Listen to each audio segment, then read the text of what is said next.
Eh bien, salut tout le monde, bienvenue sur le Petit Plateau. Le Petit Plateau, c'est votre podcast vélo favori qui revient avec un invité de marque. Vous le connaissez, il est déjà venu nous parler dans le Petit Plateau.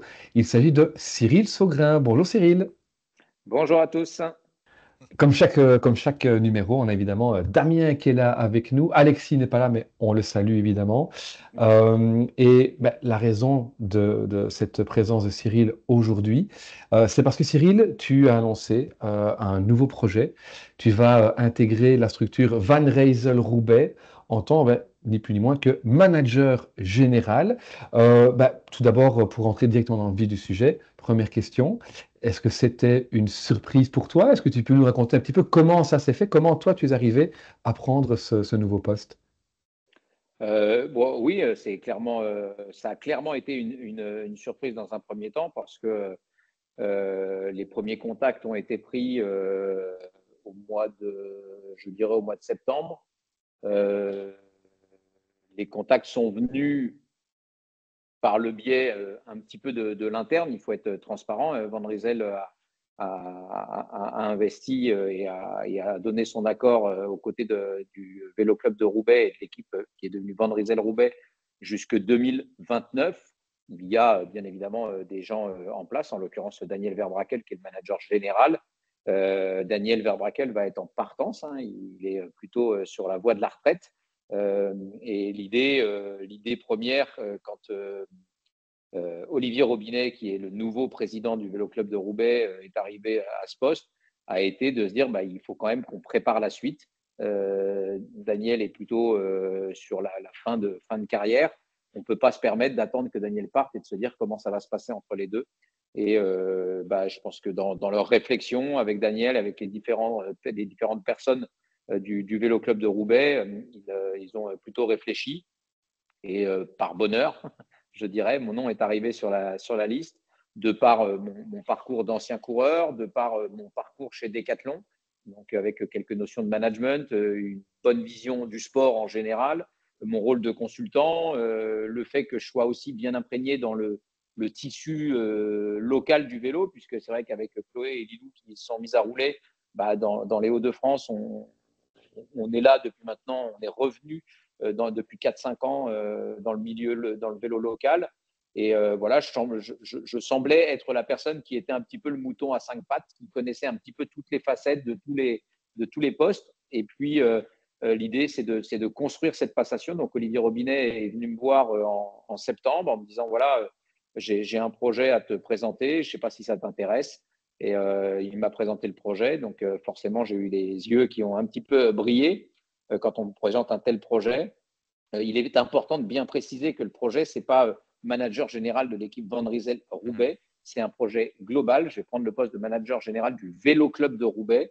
Daniel Verbrakel, lui, va m'accompagner et on va travailler ensemble jusqu'à fin 2025 et toute l'année 2025 sur la partie équipe pro. C'est bien Daniel Verbrakel qui va encore être aux commandes, mais on va construire ensemble avec Daniel, avec Fred, la suite 2026, 27, 28, 29. Et donc voilà, j'ai un petit peu réfléchi parce que quand vous êtes depuis plus de 20 ans chez Decathlon, vous vous dites, c'est pas ce que j'avais prévu. Hein. Decathlon, c'est une boîte où il y a quand même plein de choses à faire. J'ai eu l'occasion de discuter avec pas mal de personnes, de réfléchir un petit peu. Et la première personne avec laquelle j'ai réfléchi, c'est quand même mon épouse, Sophie. Euh, et, et je m'étais toujours dit que si je devais un jour revenir au sein même d'une équipe, je ne parle pas du milieu du vélo, mais au sein même d'une équipe, ça serait plutôt sur un poste de manager général pour pouvoir écrire la stratégie, Mhm. définir ce que j'ai envie de faire d'une équipe, pas dans un rôle de DS qui peut être tout aussi kiffant. Mais du coup, c'était vraiment une belle opportunité. Donc, je me suis dit que c'était peut-être un wagon dans lequel il fallait sauter et pas le laisser passer. C'est un petit peu à l'image potentiellement du Tour de France 96 où quand j'ai pris le départ du Tour, aller à Paris, c'était une ambition, mais ce n'était pas ma première ambition. Ma première ambition, c'était d'exister sur le Tour. Et pour ça, il fallait prendre des échappées, tenter des choses. Ça m'a souri, tant mieux.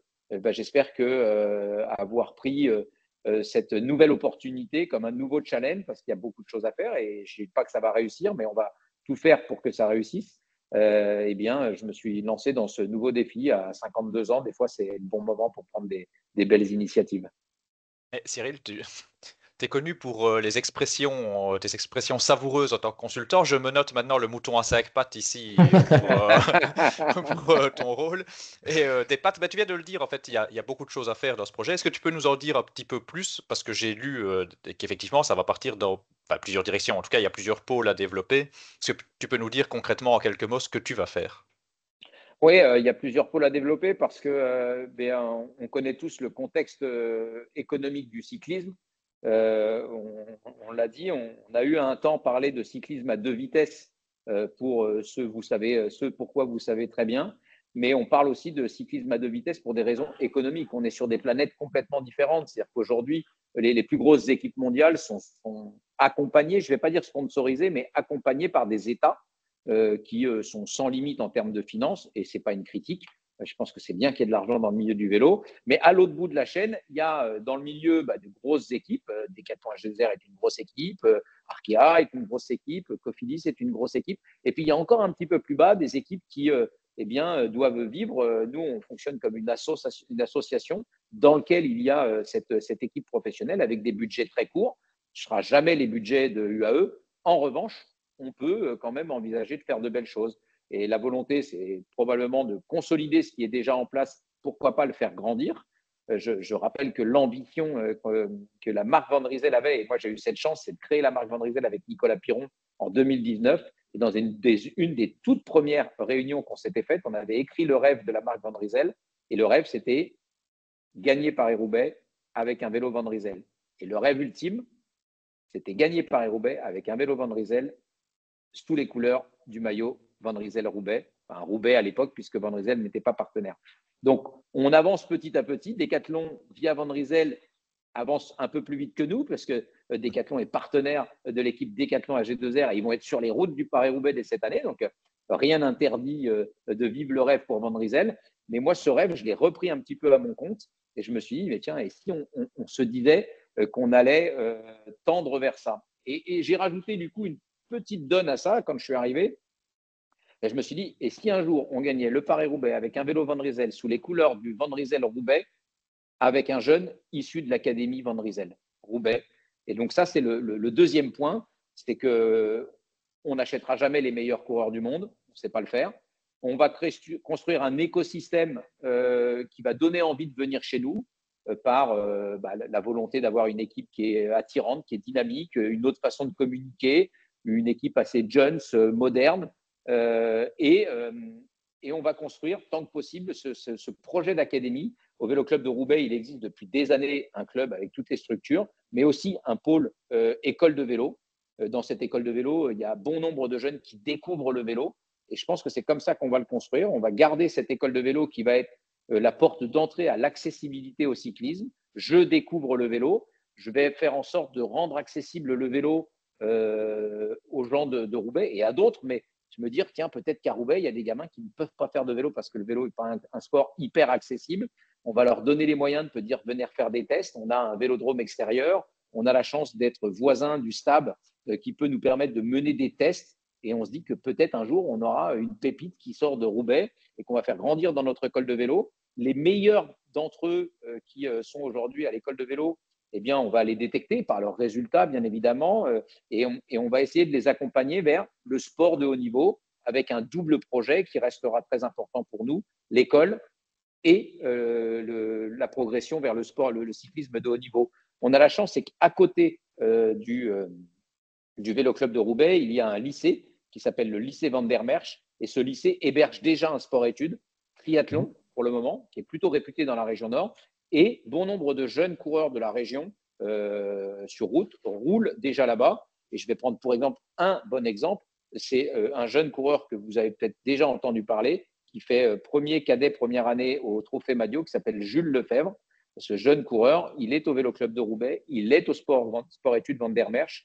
Et du coup, cette année, là, depuis maintenant, moi je suis arrivé début mars, on a décidé de lancer cette première pierre à l'édifice du projet d'académie. Et on a décidé d'équiper 3 coureurs, 3 cadets. Donc, on a 14 coureurs 14 cadets au sein du Vélo Club de Roubaix. Et parmi ces 14, on en a 3 qui ont un bon niveau. Jules Lefebvre en fait partie puisqu'il a déjà prouvé l'année dernière qu'il était capable de faire de très beaux résultats. Eh bien, Jules, on l'a équipé avec un vélo, plus 2 autres coureurs, avec tout le matériel. Et ces coureurs-là, c'est un petit peu les prémices de l'académie. C'est les meilleurs d'entre eux, des gens qui sont chez nous. On va les accompagner, on va leur mettre à disposition les éléments dont ils ont besoin. On va les accompagner. Là, en l'occurrence, on fait un accompagnement pour faciliter les déplacements. Les trophées Madio, ce n'est pas des courses qui se passent dans le Nord, pas toutes. Donc, il y a toujours un petit peu de déplacement. Donc, ça c'est la base du projet. À côté de ça, il y aura bien évidemment continuer de faire grandir cette académie. On parle de vélo, mais au Vélo Club de Roubaix, on a aussi un pôle BMX avec quand même un coureur de renom, puisque celui qui fait figure de proue dans ce club BMX n'est autre que Matteo Colsonnet, qui fait partie des tout meilleurs Français dans sa discipline. C'est son papa Julien qui aujourd'hui va chapeauter aussi cette école de BMX. Donc on a une 70-80 licenciés à l'école de BMX. Parmi cette école de BMX, on aura peut-être des jeunes qui vont intégrer le projet d'académie aussi. Donc on ne va pas se cantonner à la route, on va faire de la route, on va faire de la piste, on va faire du BMX. Et puis on va essayer d'accompagner les jeunes du mieux possible. On ne fait pas de VTT parce qu'aujourd'hui, on n'est pas le plus légitime, mais rien ne nous interdirait d'en faire. Malgré tout, vous connaissez la région, à Roubaix, c'est quand même pas le meilleur endroit pour faire du VTT. Donc, les bons VTTistes ont toute légitimité à évoluer ailleurs. Donc, voilà le premier volet qui va être très, très important, c'est l'élaboration et la mise sur pied de ce projet d'académie qui doit grandir dans les années à venir pour que demain, on soit comme une académie référente pour les jeunes, continuer de gravir les échelons. L'équipe pro, c'est un truc qui roule. On l'a dit, on a parlé de budget, c'est quand même des budgets qui sont très limités. Donc, charge à moi aussi de trouver des partenaires. On ne sait jamais, c'est ce qui va nous permettre de vivre. Hein. Non, mais on sait très bien qu'une équipe doit se développer avec des partenaires. On va vouloir des partenaires qui vont partager nos valeurs d'apprentissage, d'accompagnement et qui vont pouvoir nous accompagner vers notre rêve ultime. Et nous, notre rôle, ça va être de pouvoir les satisfaire, de leur donner satisfaction, tant dans les valeurs qu'on va partager que dans les résultats. On souhaite aussi avoir forcément de résultats. Et puis, le troisième volet, je dirais, il est un petit peu hors sportif. Il y a un projet qui vient d'être plutôt validé, lancé. Je ne sais pas si vous avez vu cette vidéo lancée par le maire de Roubaix avec un gros projet autour du parc des sports. L'idée, c'est de redonner vie à ce parc des sports. C'est un lieu mythique du vélo. On a beau réfléchir, je crois qu'on a fait l'exercice quelques fois. Est-ce qu'il existe un lieu aussi mythique dans le monde que l'arrivée du Paris-Roubaix qui soit un lieu qu'on puisse exploiter pour accueillir les gens tous les jours? Je ne suis pas certain. On parle de lieux mythiques quand on parle du Mont Ventoux, quand on parle de l'Alpe d'Huez, quand on parle de la Trouée d'Arambert, quand on parle de le Tour des Flandres, le mur de Grammont. Il y a plein de choses qui sont mythiques, mais ce n'est pas des lieux de vie. Une fois que la course est passée, on vient un peu en pèlerinage une journée, on va regarder. Mais ici, il y a plein de choses. Il se passe beaucoup de choses. Il y a un club, le Vélo Club de Roubaix. On a l'ambition, parce qu'on a déjà un petit café ici, c'est de faire un vrai coffee ride qui va nous permettre d'accueillir tous les cyclistes qui viennent. Moi, j'en vois, mais c'est affolant le nombre de gens qui viennent découvrir le vélodrome. À pouvoir les accueillir, qui boivent un petit café, un petit moment, un moment convivial. Il va y avoir l'élaboration, et ça a été validé par Damien Castelin et Guillaume Delbarre de la mairie de Roubaix. Demain, on va avoir un musée, un grand musée du Paris-Roubaix, un musée extraordinaire qui va retracer l'histoire du Paris-Roubaix. On travaille un projet où il y aura aussi un hôtel qui pourra accueillir des gens qui viennent se promener. Mais cet hôtel, il sera tourné autour du vélo. Les chambres porteront peut-être des noms de vainqueurs, des noms de secteurs. On réfléchit ce site du Parc des Sports comme un site global tourné autour du vélo. L'ambition, c'est de faire de Roubaix la capitale mondiale du vélo à 2030. On a la chance, on a toutes les installations. Je l'ai dit tout à l'heure, on en parlait, on a notre voisin qui est le vélodrome Stablinski, le Stab, qui a déjà beaucoup d'installations. On a donc l'arrivée de Franck Baudou, le nouveau directeur, et de William Capel, qui sont en tous les cas, William qui fait partie du sérail du milieu du vélo. On travaille conjointement, on travaille vraiment ensemble pour faire que ce projet Parc des Sports soit une réussite et que tous les amoureux du vélo, de Paris-Roubaix, de la piste, de la route, viennent dans cet endroit comme un endroit merveilleux. On a, je redis parce que dans ce projet, il a déjà été validé, on va avoir une piste de pump track qui va être la piste de pump track la plus grande d'Europe. Elle est en train d'être terminée là. on va pouvoir y organiser des événements extraordinaires. Donc voilà en quoi le projet est énorme. Et vous imaginez que quand on m'a présenté tout ça, j'avais un petit peu les yeux qui brillaient. J'imagine. Mais peut-être pour revenir sur, on va dire le premier volet, hein, donc on va dire l'académie. On sait qu'aujourd'hui, et tu l'as dit notamment par rapport aux pros, mais c'est vrai que la dimension économique, on sait qu'elle est compliquée dans le cyclisme. On sait aussi que la formation, par exemple, notamment en France, mais il n'y a pas qu'en France, elle est compliquée. C'est un sacré pari quelque part, finalement, de se dire, il y a quoi? Il y a tout à recréer à ce niveau-là, ou finalement, il y a quand même déjà des bases sur lesquelles on peut reconstruire un projet. Bon, pour le club, je ne vais pas dire que tout est à créer, puisque l'école de vélo, elle existe depuis Mhm. des années. Je rencontre des gens qui ont été à l'école. L'autre jour, je discutais avec Arnaud Tournant. Il a été à l'école de vélo du Vélo Club de Ok. Roubaix. Il y a plein de coureurs qui sont passés, en tous les cas, dans le coin, amateurs ou autres. Donc, c'est une école qui existe depuis des années et des années. L'idée de l'académie de vélo qui va plutôt les orienter vers le haut niveau, c'est accompagner des jeunes sur leur donner tous les éléments. Et c'est pas juste leur filer un vélo et leur dire voilà, tu vas avec ça, tu vas rouler plus Mhm. vite. C'est leur donner les billes pour comprendre le milieu du vélo, pour comprendre les évolutions, les accompagner du mieux possible. On se rend bien compte que le vélo se professionnalise de plus en plus tôt. Il ne faut pas non plus faire d'âneries. On parle à des gamins, hein, c'est encore des tout Mhm. jeunes. Aujourd'hui, on se rend compte que les meilleurs juniors sont draftés par les équipes juniors des grosses équipes. Pour autant, ces gamins-là, ils gardent des accroches dans des clubs. Donc, peut-être que nous, on aura demain une équipe junior, mais aujourd'hui, financièrement, le Vélo Club de Roubaix est incapable de financer une belle équipe junior. Les meilleurs juniors vont être draftés à la Groupama FDJ, vont être Mhm. draftés à la Décathlon AG2R. Et nous, en fait, on va récupérer des cadets qui sont des juniors qui sont peut-être pas draftés dans ces équipes-là. Pour autant, il y a peut-être une pépite dans cela. Il y a des coureurs qui mettent des fois du temps à grandir, même si on sait souvent qu'en junior, on a déjà une bonne vision. Donc, tout est à créer sur cette partie volet sportif. L'accompagnement, potentiellement, je vous disais, il existe déjà. Il y a un Le sport-études sport Van der études, Merch oui. qui fonctionne très, très bien, qui est bien drafté drivé par Valentin Drouard, qui fait un super boulot. Il a vraiment développé les choses et on a un sport-études qui fait référence dans la région des Hauts-de-France sur la partie triathlon. Ils ont de très bons coureurs, ils ont eu des bons coureurs aussi par le passé, mais c'est vrai que sur la route, il y a encore des petits steps à passer avec peut-être un accompagnement plus spécifique pour les routiers. Mais on a tout le volet. C'est-à-dire qu'ici, au Vélo Club, un jeune qui veut faire du vélo, il a la route pour faire de la route. Il fait pas beau, il peut aller s'entraîner au STAB en indoor. Dans le STAB, il y a une salle de musculation. Il y a tout un espace de récupération, bien-être. Enfin, on va vraiment mettre tout un contexte là dans le projet futur. On imagine bien qu'il y a un diététicien, un coach mental, tous les éléments qui font que quand on tire vers le haut niveau, on a besoin de certains accompagnements. Et c'est ce vers quoi on souhaite tendre et c'est ce qu'on souhaite leur mettre à dispo. Les contours exacts de ce projet de l'académie, je vous dirais qu'il reste encore un petit peu flou. Je suis arrivé il y a une semaine, ça fait peut-être un mois qu'on parle de ce projet. En tous les cas, en ce qui me concerne, le Vélo Club de Roubaix en parle déjà depuis quelques temps. Il est clair qu'on va aussi travailler pour trouver peut-être des partenaires. Et on peut trouver un partenaire qui va nous accompagner juste sur le projet de l'académie. Ce Mhm. partenaire va être partenaire de l'académie parce que ça reprend les valeurs de cette entreprise qui se dit bah, nous, valeurs de formation, d'accompagnement vers le haut niveau, ça nous va bien. On n'a pas envie de mettre beaucoup plus pour être chez les pros. Et puis, on trouvera peut-être d'autres partenaires pour d'autres projets à côté. Donc, il est clair que ça va être tout ce qu'on va devoir faire, c'est rencontrer des gens, présenter notre projet, séduire, bien évidemment construire pour construire quelque chose qui semble stable et qui va pouvoir grandir dans le temps. Et tu disais le rêve, c'est de remporter Paris-Roubaix avec l'équipe et si possible même avec un jeune issu de l'académie.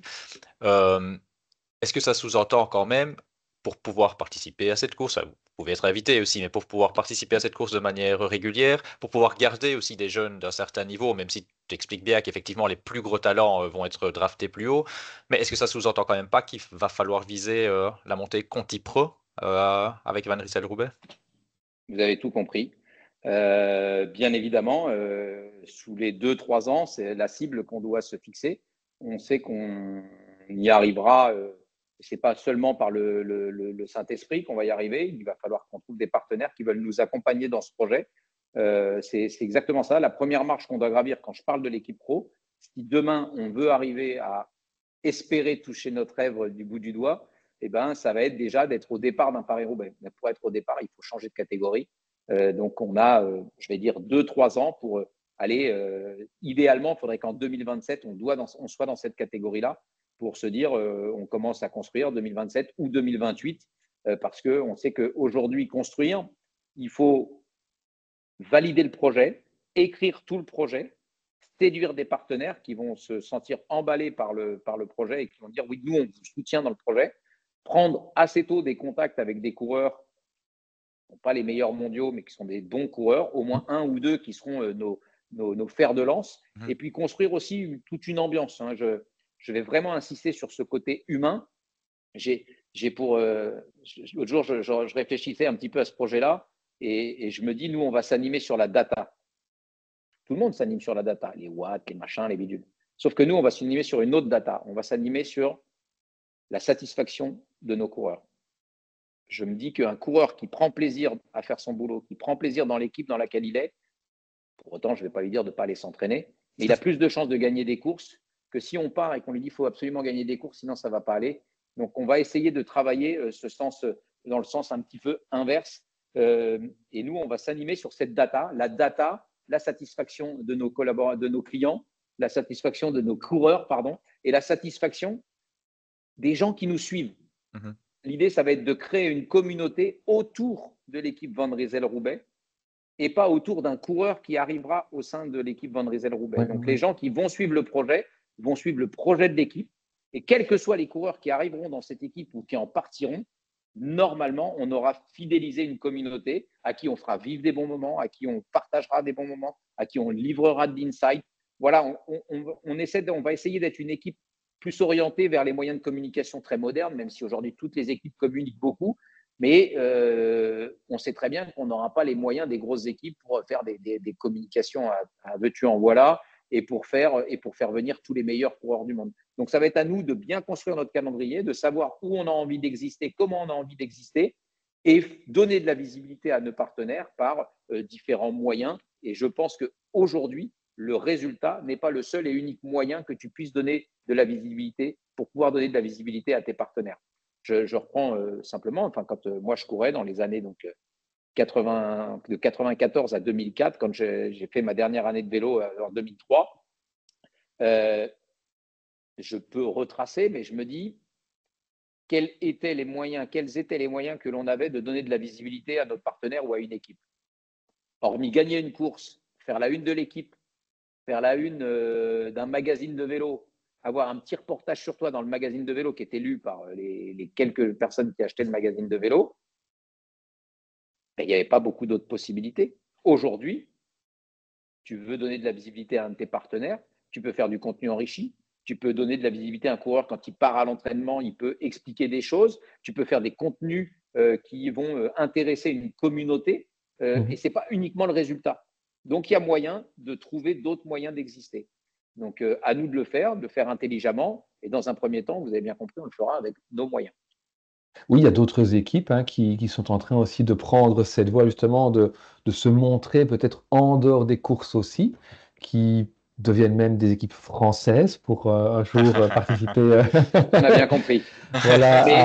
Mais c'est bien parce que ça fait partie du modèle que l'on peut cibler parce que Oui. c'est le cyclisme moderne. De toute façon, le cyclisme va devoir se moderniser. On ne va jamais oublier que le cyclisme, c'est le Tour de France, c'est le Paris-Roubaix, c'est le Tour des Flandres, c'est les plus grandes courses du monde qu'on connaît tous.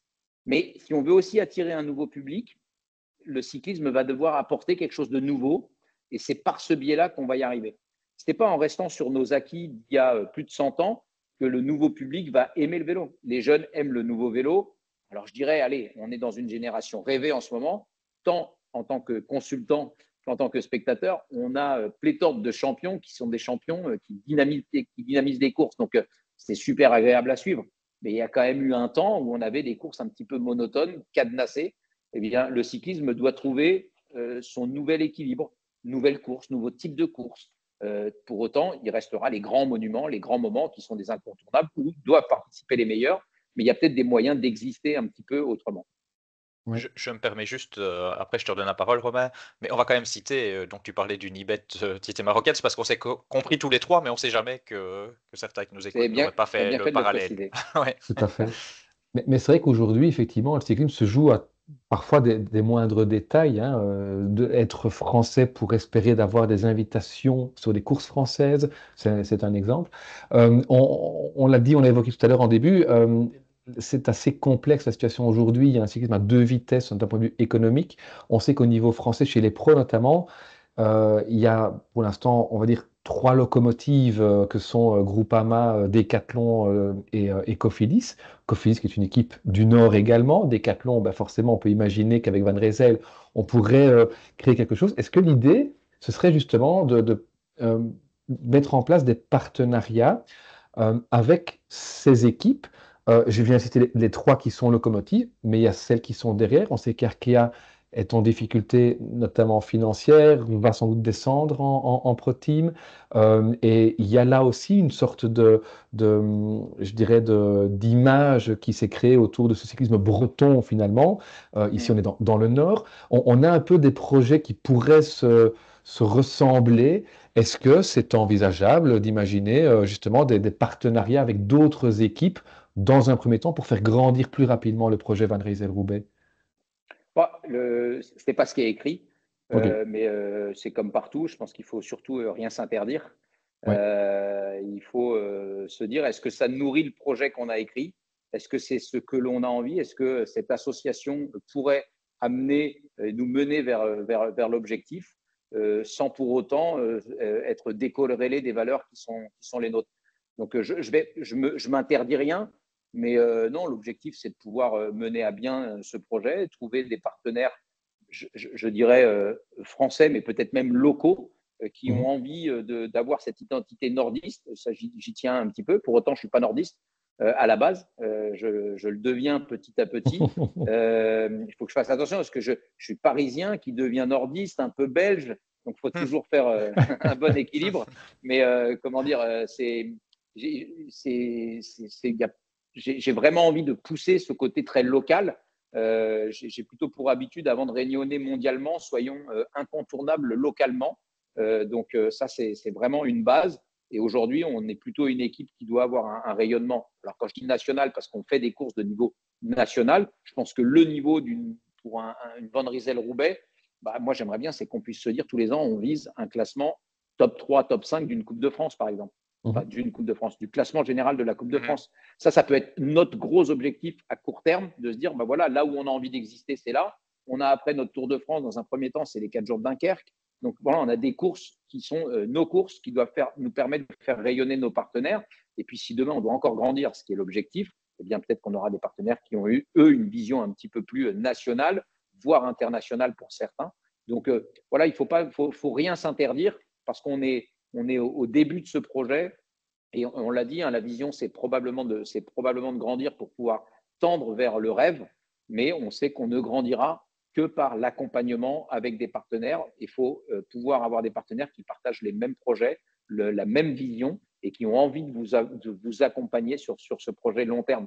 C'est toujours compliqué quand tu signes un an ou deux, tu as à peine le temps de mettre sur place, de mettre sur pied un projet, que c'est déjà terminé. Je pense que pour qu'un projet vive bien, il faut qu'il éclaire la cible à plus de 5 ans. Il faut Mhm. qu'on trouve des partenaires qui ont envie d'atteindre ces cibles ensemble et qui, dès le début, vont se dire, OK, pendant 5 ans, on avance et on se met sur ça. Et voilà les moyens que l'on doit mettre sur pied. Ça paraît simple à dire de mon côté, mais si on se dit qu'on va atteindre ça et qu'en fait, on a un budget qui nous permet de ne pas y aller, il faut pas dire. Là, aujourd'hui, on est en train de construire nos ambitions. Maintenant, il va falloir qu'on nourrisse et qu'on fasse venir des gens qui vont nous accompagner dans notre ambition. Et ça ne passera pas que par du financement, mais en grande partie. Enfin, vous, comme moi, comme tous les gens qui vont écouter cette vidéo, savent très bien que le projet ne pourra vivre que si on a des partenaires qui nous aident. C'est pas possible autrement. Il n'y a pas des coureurs qui vont venir rouler gratuitement pour nous, pour le plaisir de venir rouler gratuitement. Non. Par contre, on va leur livrer un environnement, c'est ce qu'on a envie, un environnement où ils vont plutôt se sentir bien, où ils vont essayer de faire du mieux possible leur métier. Et je dis surtout pas qu'ils ne se sentent pas bien dans les autres équipes, mais en tous les cas, je vais être très attaché à ce que les coureurs soient dans un contexte qui soit favorable et le staff. On oublie souvent quand on parle de la construction d'une équipe, on parle d'une équipe avec des coureurs. Mais un staff, un mécano, un soigneur, un encadrant ou autre, tous ces gens-là sont aussi contributeurs de la performance. Si j'ai un staff qui est performant, mon équipe sera performante. Donc, voilà tout ce qu'on a envie de construire. Ça peut paraître, certains diront, c'est un doux rêve et c'est bien d'avoir cette ambition-là, il faut la mettre sur pied. Je pense qu'il faut avoir des ambitions. Maintenant, il faut essayer de les mettre sur pied et c'est ce qu'on va s'attacher de faire dans les prochaines années. On n'a pas des millions de vues, mais si dans quelques mois tu veux nous envoyer un coureur qui nous raconte comment ça se passe, l'évolution du projet, donner un peu de contenu, etc., nous on est preneurs, hein, toujours. Tu Ben oui, parlais mais pourquoi pas? Je pense que partager, c'est toujours utile et peut-être qu'un jour, ben oui, on pourra faire une petite interview avec un coureur qui. Mais il faut laisser les choses se mettre en place. Bien sûr. Aujourd'hui, je pense que les coureurs qui sont chez nous sont très heureux. Ils vivent plutôt bien. Ça leur permet de bien vivre leur carrière de coureur cycliste. La pression est quand même différente. Hein. Et il y en a, hein, quand on est au départ d'une course comme les 4 jours de Dunkerque, pour les coureurs de Roubaix, il va y avoir de l'enjeu. On a envie de marcher. Moi, je pars du principe qu'un coureur, quand il fait son métier, il n'a qu'une seule envie, c'est marcher. Et quand il ne marche pas, c'est pas qu'il n'en a rien à faire. C'est qu'il y a quelque chose qui ne va pas. C'est qu'il y a un dénominateur, il y a un élément qui fait que la mayonnaise n'a pas pris et que le mec, il ne marche pas bien. Quand tu embauches un coureur dans ton équipe, tu l'embauches parce que tu te dis, ouais, je crois en lui, j'ai vu, il a des qualités et tout ça. Donc, si en 2025, il est dans une autre équipe qui marche du feu de Dieu et qu'en 2026, il arrive chez toi et qu'il ne marche pas, il y a quelque chose qui ne va pas. En tout cas, il faut comprendre le pourquoi du comment et puis faire en sorte que la tendance s'inverse. Donc, voilà, on va essayer de mener à bien ce projet. On va avoir déjà la chance de vivre une évolution. Et je vous parlais de l'évolution du parc des sports avec l'hôtel, avec ce musée, avec ce coffee ride. Toutes ces parties-là, je veux dire, le musée, le coffee ride, c'est des choses qu'on pourrait voir arriver assez vite. Le café, je vais faire en sorte de m'atteler très, très vite pour que les choses… Parce qu'il existe déjà quelque chose, mais c'est pas dynamisé. On a des cyclistes qui viennent, ils se posent la question, est-ce que c'est ouvert? Alors que le vélo club, il est ouvert tous les jours. Tous les jours, vous pouvez venir prendre un café, boire une petite bière ou autre chose. C'est en face du vélodrome, on vous accueille tous les jours. Mais aujourd'hui, on n'était pas dimensionné dans ce truc-là. Donc là, on va faire des petits aménagements pour rendre ce lieu plus vivant pour que les gens s'y arrêtent naturellement. Oui, le Oui. point de vue, c'est vraiment la modernité, en fait. Moderniser un peu ça et communiquer là-dessus. Oui, Si je prends un petit exemple, en fait, quand on me l'a présenté, je me suis dit, j'ai l'impression qu'on est en train de me mettre un vieux grimoire dans les mains. Et ce truc-là, on l'a retrouvé en haut d'un grenier. Mais en fait, il y a plein de trésors. Il faut juste le dépoussiérer un petit peu, faire quelques reliures et pour se dire, ouais, mais quand je vais l'ouvrir page par page, j'ai l'histoire du Paris-Roubaix qui sort. Les gens qui viennent ici rentrent tous avec des yeux écarquillés. Pour exemple, tout à l'heure, l'équipe Décathlon AG2R a fait une reco ce matin de Paris-Roubaix. Donc, ils ont fini au Vélodrome à 13h à peu près. Donc, l'équipe nettoyait ses vélos et tout ça juste derrière le service course. Et les coureurs ils sont rentrés pour manger un petit coup et tout ça. Et il y a Luc Rowe qui est venu. C'est Luc Rowe qui suivait. Luc Rowe, il est rentré dans ce qu'on appelle aujourd'hui le Clubhouse, qui sera demain le Coffee Ride, le Van Rysel Café. Il a regardé les photos comme un gamin de 6 ans. Toutes les photos. Parce que c'est l'histoire du vélo. Il y a tous les grands champions qui sont sur ce mur. Lui, des Paris-Roubaix, il en a fait quelques-uns. Des bons, des moins bons, des durs, des moins durs. Et il revivait chaque photo, certaines courses où il avait pris le départ. Il sait à quel moment c'est, comment ça a été. Il vivait des photos de Merckx, des photos de Hinault. En fait, on a un lieu mythique, mais on ne l'a pas encore bien utilisé. Et tout le monde se pose la question pourquoi encore pas bien utilisé, parce que ce n'était pas dans les priorités. Et puis, il faut que les planètes s'alignent des fois pour que les choses se fassent. Le projet Parc des Sports, il a été relancé au grand jour. Le projet du musée, Damien Castelin, président de la MEL, il a pris ce projet à bras-le-corps. Guillaume Delbar, le maire de Roubaix, et c'est un projet qui lui tient aussi à cœur. Les deux vont avancer ensemble. Donc, on va redonner ce dynamisme et les amoureux du vélo vont découvrir quelque chose de phénoménal. Tu parles de lieu mythique. Je vais citer un podcasteur de très grand talent qui m'avait dit un jour quelle est la plus belle course au monde? Est-ce que c'est le Tour des Flandres? Est-ce que c'est Paris-Roubaix? Romain sait que je parle de lui. Il m'avait dit la plus belle course, c'est le Tour des Flandres. Mais Paris-Roubaix, c'est plus qu'une course. Effectivement, il y a un côté. C'était très juste, c'était très bien résumé. Ouais, c'est vrai, c'est extraordinaire. c'est vrai. Et comme ici, effectivement, on comprend bien, on est au-delà du vélo. Il y a l'idée de vouloir créer une identité, une atmosphère autour de cette équipe, autour de cette ville, autour de ce projet. Et tu disais, il y a plusieurs moyens de faire rayonner comment, les partenaires. Je pense qu'un des bons moyens que l'équipe avait déjà trouvé depuis une saison ou deux, c'est le maillot, hein. Je sais que Damien est fan du maillot Van Ah, c'est un Rysel. des plus beaux du peloton, oui. Ouais. Ouais, il est beau, il est beau. C'est un beau Et maillot. C'est vrai qu'on est passé l'année dernière sous cette couleur-là. oui. C'est un maillot qui plaît, qui est identitaire. Je ne sais pas si vous avez fait attention. Alors, c'est vrai, quand on l'a vu la première fois, le maillot 2025, avec cette verrière derrière, euh, quand la verrière n'est pas présentée, en tous les cas, et c'est important, c'est que ce que je disais à Marion qui gère en partie la com de Van Rysel, puisqu'ils ont travaillé sur le projet, je dis, moi j'ai la chance, c'est que je connais un peu le projet, donc en tant que consultant, quand demain je ferai une course et que je vois le maillot de Roubaix, je vais pouvoir expliquer ce qu'est cette verrière. En fait, c'est la verrière du musée de la piscine, qui est un des musées et qui est d'ailleurs le plus gros musée visité à Roubaix. Et de la métropole lilloise, c'est un des musées les plus visités aussi. Et du coup, en fait, il faut savoir ce que c'est. Parce que si on ne vous dit pas, vous dites, mais qu'est-ce qu'ils ont été mettre un truc jaune dans le dos?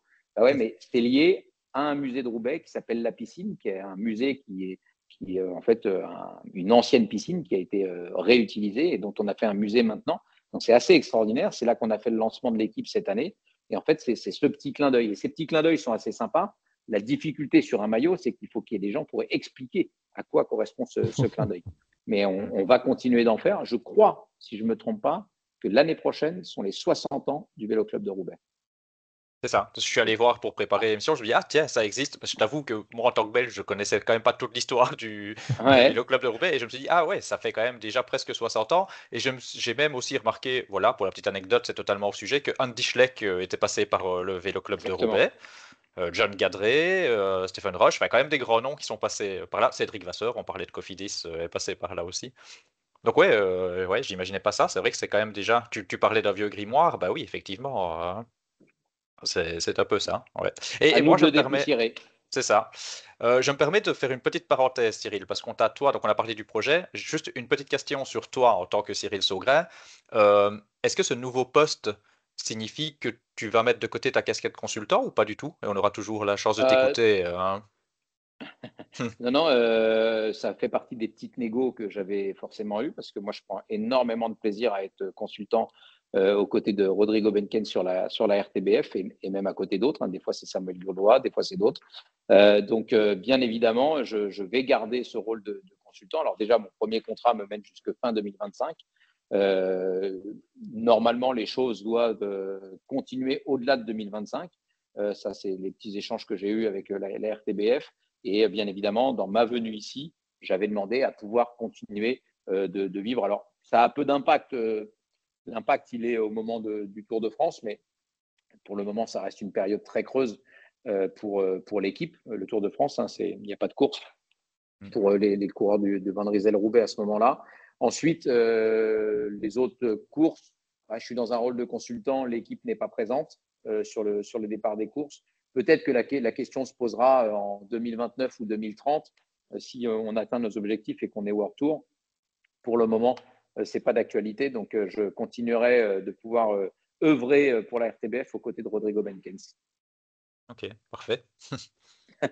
Tu viens d'évoquer le Tour de France. On sait que le grand départ cette année, bah, c'est Lille, hein. Donc, on imagine que là, il y a une belle opportunité aussi pour justement faire connaître le projet, pouvoir le présenter. C'était, j'imagine, une sorte de nécessité de pouvoir partir dès maintenant avec les bases du projet et ne pas encore attendre quelques mois de plus. C'était une volonté justement de pouvoir annoncer dès maintenant ton arrivée et de pouvoir justement commencer à communiquer sur le projet, j'imagine. Alors oui, je dirais que la date d'arrivée et tout ça n'a pas été calée pour cela. Elle est plutôt calée sur l'échéancier qui est celui des gens qui sont en place. C'est Daniel Verbrakel qui va partir en retraite fin 2025. Et on sait que la passation sur ce genre de dossier, elle ne peut pas se faire en 2 semaines, 3 semaines. On parle quand même d'une association. Il y a beaucoup de bénévoles qui œuvrent chaque jour. C'est pas comme dans une société, tu arrives, on te donne le poste et puis les choses sont réparties. Là, il y a quand même des gens qui sont dans ce club-là depuis plus de 30 ans, donc il faut être très attaché à cela. Il faut que j'apprenne à connaître chacun d'entre eux parce que c'est des gens qui donnent énormément de leur temps.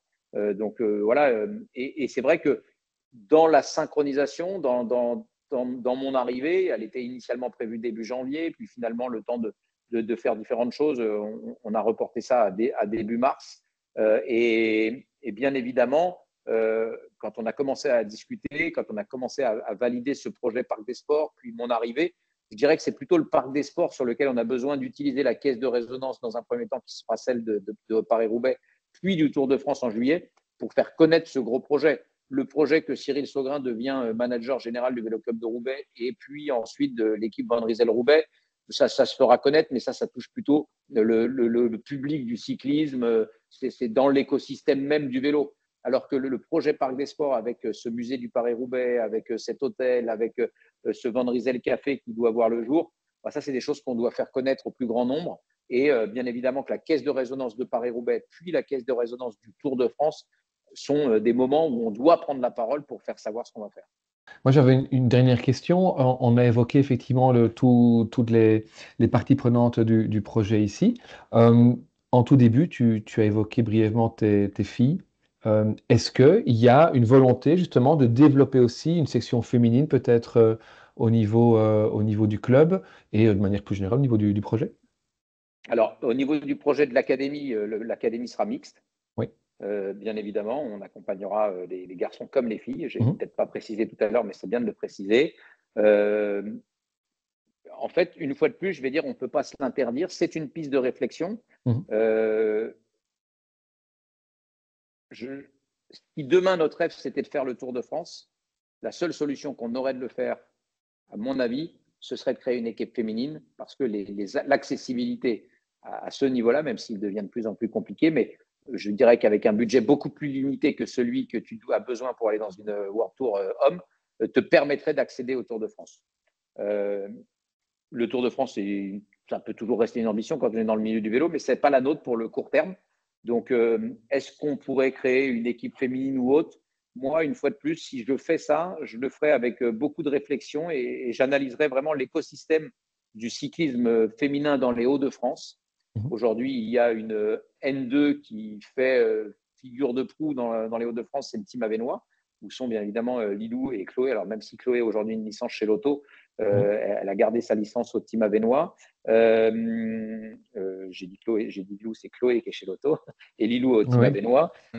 Ensuite, on a bien évidemment l'arrivée toute récente du Sprinter Club féminin, qui était en région d'Île-de-France, qui a migré et qui a mis son siège dans les Hauts-de-France. Donc, on a deux N2 référentes, puisque le Sprinter Club fait l'année dernière première par équipe au classement Coupe de France N2 et le team Avenois avait fait quatrième. Et après, il y a depuis maintenant 3 ans une DN des Hauts-de-France qui reste plutôt en niveau national 2 avec des filles qui sont là encore dans de la découverte. Je dirais que le niveau sportif des filles qui la composent est un petit peu moindre, mais peut-être que dans une réflexion globale du projet des Hauts-de-France au service du cyclisme féminin, on pourrait hiérarchiser, se dire, bah, tiens, si le team Avenois reste là ou si le team Avenois monte en N1, est-ce que la N2, l'évolution, c'est le Sprinter Club? Est-ce que la découverte chez des juniors, ça ne peut pas être l'ADN? En fait, je pense qu'il ne faut pas désorganiser ce qui est en place. Il faut mieux l'organiser si on devait créer quelque chose. Donc, si c'est pour arriver et mettre le brin dans le système et dire, bah, comme on est la meilleure équipe, on prend toutes les filles et on déséquilibre l'écosystème du cyclisme féminin, je pense que ce n'est pas une bonne chose. Donc, il faut le faire avec beaucoup d'intelligence et il ne faut pas arriver avec des grosses pattes et de l'argent en disant, bah, voilà, nous, pas beaucoup d'argent quand on regarde au vu des grands, mais le Vélo Club de Roubaix peut rester un club qui est quand même plutôt bien doté par rapport à beaucoup d'autres clubs. Donc, moi, j'aurais toujours une réflexion de dire, bah, si on fait quelque chose, est-ce que ça permet de garder un bon équilibre? Est-ce que tout le monde s'y retrouve? Il y a peut-être des équipes qui vont arrêter, hein, il y a peut-être des trucs qui doivent arrêter, mais voilà, trouver un bon équilibre pour que chacun puisse s'y retrouver et que les jeunes filles, en l'occurrence, puisqu'on parle de féminine, puissent se dire, OK, moi, en restant dans les Hauts-de-France, je commence là, puis je vais là, puis je vais là. Et ainsi de suite, elles peuvent gravir vers le très, très haut niveau. Et c'est une réflexion qu'on doit avoir. Et c'est pour ça qu'il faut beaucoup discuter. Je viens d'un milieu de l'entreprise où on s'envoie beaucoup de mails. Moi, je suis plutôt partie prenante de dire un mail de temps en temps, c'est bien, mais le mieux, c'est toujours de se mettre autour d'une table. Et donc, si cette question un jour, elle vient, je pense qu'il faudra prendre toutes les parties prenantes du cyclisme féminin, la région, donc le comité des Hauts-de-France, les instances qui ont travaillé avec les plus jeunes, le département, parce que finalement, quand on regarde comment est constitué le cyclisme, quand on est dans les petites catégories jusque juniors, c'est plutôt les départements qui chapeautent les jeunes. Quand on arrive au-delà des juniors, c'est la région, donc la région des Hauts-de-France. Et puis, une fois qu'ils sortent de juniors, les meilleurs sont draftés dans les grosses équipes juniors réserves. Les autres restent dans des clubs de la région. Et puis, voilà un petit peu l'équilibre. Donc, il faut, quand on vient créer quelque chose, il faut se dire pourquoi je le crée à cet endroit-là et est-ce que ça sert. Moi, avant de te libérer, j'ai une petite question. Tu vas voir, la réponse sera très brève, je pense. J'ai un peu regardé les résultats, je reviens sur l'équipe pro, hein. Pour moi, la plus belle victoire, et n'oublie pas que je suis belge et wallon, c'est le Samin. C'est le Grand Prix Samin qui a été remporté en 2014 par Maxime Vantum. Mettons que j'ai une baguette magique là. J'ai vu votre calendrier, je vais te parcourir un peu PCS, en tout cas au moins une partie de votre calendrier. Je t'offre une victoire là en 2025 pour l'équipe pro. Tu choisis quoi? Championnat de France. Et- Ah oui, Oui, parce que je vis un an avec. Eh oui, c'est oui. vrai. Je croyais C'est que, vrai. avec ce que j'avais entendu, je m'attendais aux 4 jours de Dunkerque. Je me dis, elle est bête, ma question, je connais la réponse. Mais c'est bien, tu as réussi à me surprendre sur le gang, que j'avais pas pensé au championnat de France. Non, le 4 jours de Dunkerque, c'est une superbe course, on peut y exister. Mais je me dis que si on peut être champion de France, Eh oui. les retombées sont quand même pas les mêmes. On gagne les 4 jours de Dunkerque, c'est extraordinaire, je prends aussi. Mais je me dis que dans la hiérarchisation, je me préfère avoir un coureur. Alors, je peux me tromper dans ce que je dis parce qu'on peut gagner le championnat de France et perdre le coureur. Et du Oui, coup, on n'a pas le championnat. Donc, peut-être que je vais faire re-signer les coureurs avant le championnat. ce serait une bonne idée. Non, non, mais voilà, le championnat, parce que ça reste une course qui est mythique. Les 4 jours de Dunkerque, ça l'est aussi. Mais je me dis, un championnat de France, c'est quand même extraordinaire de pouvoir gagner ça. Le seul petit bémol de tout ça, finalement, si on est champion de France, le champion de France ne sera pas sur le tour. Ah oui, oui, oui. Oui, Ah oui, oui. j'allais dire, il n'aura pas le beau maillot de Van Oui, il Rysel, faudra mais faire un beau effectivement, maillot champion de Aussi. France. Non, on mettra du rose partout. Non, Ouais. non, non, on fera un bleu, blanc, rouge, bien propre comme il faut. Mais oui, il ne sera pas sur le tour. Mais voilà, non, le championnat de France, parce que je pense que c'est vraiment une course tellement mythique. Et, mais je prends aussi, si Kelly Molly veut être champion de Belgique Ah, ou Jean-Baptiste Plancard veut le gagner, ouais. on achète, on prend, bien évidemment, sans aucun problème, hein, Eh ben, un ma baguette maillot magique, elle n'est pas national. extensible, hein, Cyril. Ah C'était bon, une ça va alors. victoire. Et vous, vous choisissez laquelle, du coup, parmi toutes celles-ci? Moi, ah, j'ai vu. Alors, moi, il y a une course que j'aime beaucoup euh, et que j'aime de plus en plus. Attends, que je te dise pas de bêtises, je regarde si vous y êtes. Et il me semble que j'avais vu que oui. Oui, c'est le. Ah, mais est-ce que je confonds? Non, le Grand Prix de Wallonie, c'est bien celle qui arrive à Namur, hein. Je confonds toujours avec oui. le circuit de Ah oui, celle Wallonie. qui Ouais, le arrive à Grand Prix de Namur sur Wallonie, c'est Namur. le. Cette Ouais. course, elle est superbe et je vois qu'elle est à votre calendrier. Et donc, bah, de nouveau, peut-être en tant que Belge wallon, j'en sais rien, mais Ah, c'est une celle-là, elle belle est pas course, ouais. mal. Ouais, ouais. Ah ouais, avec une belle Ouais, arrivée ouais. sur la citadelle. Donc, très, très beau projet. Non, mais Oui. voilà, en tous les cas, si on pouvait en gagner une de celles-ci, finalement, je les prends. Oui, bah, j'imagine. Ouais. Moi, j'aurais pointé le Grand Prix, il vient de passer évidemment, mais le Grand Prix de Nain, Oui, c'est une sorte de petit Paris-Roubaix, hein. C'est oui, c'est vrai. un prélude. On aurait le Grand Prix Fourmi aussi qui se passe un peu dans Ouais, la même zone. C'est des courses du Nord, effectivement, qui sentent un peu, qui sentent le pavé, qui sentent Paris-Roubaix. Donc, ce serait une belle ouais. première étape peut-être. Et vous faites le Ouais, Trobro non, c'est aussi, qui clair. peut être sympa. Enfin, bon, Ah oui, Trobro oui. tu Léon peux qui toutes les est. gagner si tu veux, en fait. Ouais. On a, l'année dernière, on avait gagné Lillers. Cette année, d'ailleurs, on refait deuxième avec J'ai vu Valentin ça. Tabellion. Oui. Là, c'est vrai Qui? qu'on est un petit peu dans notre temps fort, hein. Il y avait le Grand Prix de Denain. Il va y avoir bientôt les 4 jours de Dunkerque. Bon, il y a plein de belles courses. Et c'est vrai que pour nous, aujourd'hui, toutes sont bonnes à prendre. Mais si on peut gagner une Lillers, une Denain, une ou 4 jours de Dunkerque, c'est plutôt dans cette région-là qu'on a envie d'exister. Mais pour autant, si c'est le Trobroléon, on le prend. Mais Oui, bien évidemment. Vous savez, je vous l'ai dit, rayonnons localement avant de rayonner mondialement. Donc, c'est clair que c'est plus simple pour nous. En plus, pour aller faire adhérer des sponsors qui ont des fois un rayonnement très local. Donc, ça peut être intéressant de leur permettre d'avoir cette existence dans leur champ d'action, quoi. Parfait. Ben, en tout cas, Cyril, un grand merci d'être venu sur le petit plateau pour nous exposer ce tout nouveau projet en ce qui te concerne. En tout cas, on a bien compris que c'est un projet qui est en train de mûrir depuis déjà plusieurs années, notamment au niveau du Vélo Club de Roubaix et de la ville de Roubaix. On rappelle, hein, c'est pas simplement prendre en charge une équipe pro, c'est toute une identité, Tout à une fait. cohésion qu'on crée autour finalement de la ville de Roubaix. Et c'est quelque chose qu'on va suivre évidemment, avec grande attention. Cyril, donc un grand merci. Damien, bah, comme d'habitude, merci d'avoir participé à cet épisode du Petit Plateau. On se retrouve assez rapidement pour évoquer la suite. Cyril, bah, bonne continuation et on t'entendra, j'imagine, assez rapidement sur l'RTBF puisque l'information pour les Belges notamment, c'est que tu restes sur l'RTBF. Et ce sera un rendez-vous à Paris-Roubaix d'ailleurs, Ben aux voilà. côtés de Rodrigo, donc le 13 avril. Et merci à vous pour le temps de parole. C'est bien quand on a cette opportunité que vous m'avez donnée ce soir de présenter, même si ça reste que des brides de projet, mais en tous les cas, présenter l'idée. Avec Parfait. plaisir. Merci à toi. Allez, Merci merci à bien. tous. Bonne À soirée à tout le monde. bientôt. Ciao, ciao. Ciao, ciao.